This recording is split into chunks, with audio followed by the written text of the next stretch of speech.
जिस तरीके से राजनीतिकरण की वजह से हमारा बिहार धीरे धीरे धीरे धीरे धीरे पिछड़ता गया, ये हम सब के लिए चिंता का विषय होना चाहिए।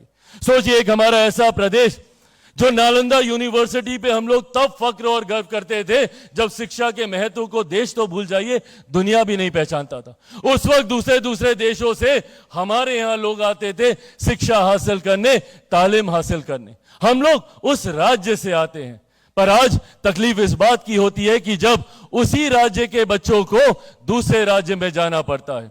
आज भी जब मेरे बच्चों को कोटा जाना पड़ता है पढ़ने के लिए तो तकलीफ होती है। तकलीफ इस बात की और ज्यादा होती है कि कोटा में पढ़ने वाला बिहारी, पढ़ाने वाला बिहारी, अधिकांश शैक्षिक संस्थानों के मालिक वहां पे बिहारी, पर व्यवस्था राजस्थानी।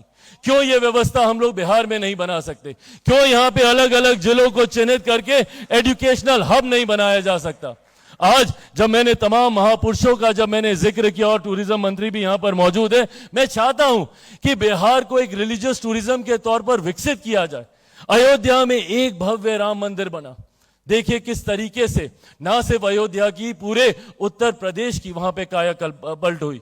आज अगर हम लोग ईमानदारी से आज लग जाएं, अगर अयोध्या में इतने बड़े भव्य राम मंदिर का निर्माण हो सकता है तो मेरी माता सीता की धरती है ये, क्यों नहीं उतने ही बड़े भव्य सीता माता के मंदिर का निर्माण हम लोग यहां पर कर सकते हैं? ये एक और पहल है, ये एक और पहल है जो बीटो के माध्यम से हम लोग शुरू करने जा रहे हैं। सीतामढ़ी में माता सीता का उतना ही भव्य मंदिर बने। ये आस्था का विषय तो है ही, ये मेरी भी व्यक्तिगत आस्था का विषय है।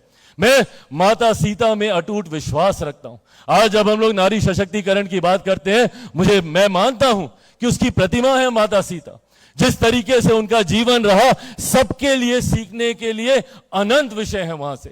पर ऐसे में एक तरफ जहां आप अपनी आस्था को सम्मान देते हैं, वहीं राज्य के लिए अगर मैं सोचूं तो सोचिए किस तरीके से राजस्व बढ़ेगा। अगर ये कॉरिडोर्स बन जाए अच्छे से, जहां पे माता सीता का मंदिर हो और अयोध्या हो, 6 लेन का एक कॉरिडोर बन जाए, और इस बात को सुनिश्चित किया जाए कि हर वो व्यक्ति जो भगवान राम के दर्शन करने जाए वो मेरी माता सीता का आशीर्वाद लेने भी सीतामढ़ी आए, तो धीरे धीरे सोचिए उस क्षेत्र का कितना विकास होने लगेगा। गुरु गोविंद सिंह जी में आस्था रखने वाले देश में ही नहीं दुनिया भर के लोग हैं। गौतम बुद्ध की धरती गया जी आप चले जाइए, देश दुनिया से लोग आते हैं, क्यों नहीं उसको वर्ल्ड क्लास सिटी के तौर पर विकसित किया जा सकता है? इस सोच के साथ हम लोग आगे बढ़ने का हम लोग प्रयास कर रहे हैं। और उसके लिए जब मुझे इस बात का एहसास हुआ कि मैं राजनीति में रह के, अपनी सीमाओं में रह के संभवतः उसको पूरी तरीके से धरातल पर नहीं उतार सकता हूं, उस दिन हम लोगों ने बीटो की शुरुआत की।